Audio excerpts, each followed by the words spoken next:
let's talk about what conditions DNS treats, or what kind of conditions could it be useful for.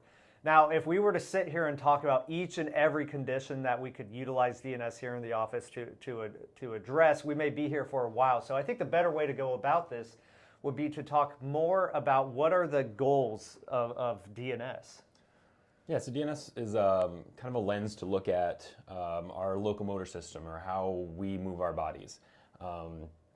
We can essentially run through that DNS exam that Brad talked about last week, and you analyze your movement patterns and how you use your body. The vast majority of things that come in here are mechanical issues. You know, it's not like a car accident, or somebody came up and hit you with a bat and your back hurts. That happens often. Yeah, something you do to yourself. So we can take that DNS exam and kind of figure out why you're overloading certain joints, or why certain muscles are tight, and give you corrective exercises to kind of shut those off and restore centration to the joint. Right, or like a neutral position of the joint where all the muscles around that joint can co-activate and stabilize the joint.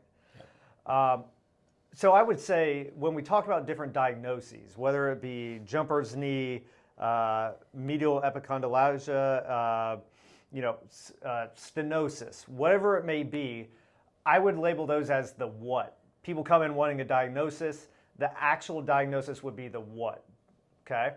Now what DNS does, I think that more so approaches the why, because oftentimes it's pretty easy to get the what. You can get an image, you can go to your orthopedic physician, they'll do their different orthopedic tests to determine what structure is at play, but that's such a small part when it comes to the actual management of these cases, because for the most part you could probably use Dr. Google and figure out, well, I have inside the elbow pain, what could it be? So you could figure out your what, or your diagnosis.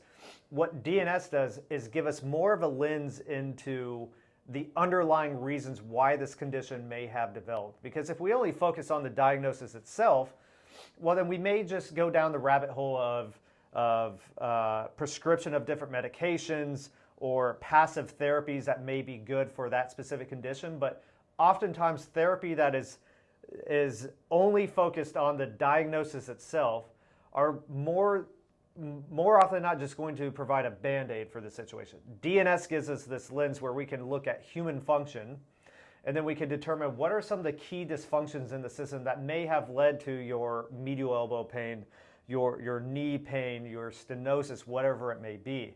So once again, to tie this up in a bow, DNS in a way could treat just about any condition that comes in the office, outside of some kind of insidious or like cancerous lesions or stuff like that. We're not treating cancer with DNS, but any sort of musculoskeletal condition that comes into the office, at some point we're going to look at it through a DNS lens to try to figure out what's the key link or what's the dysfunction that may have led to the development of whatever diagnosis that you might have.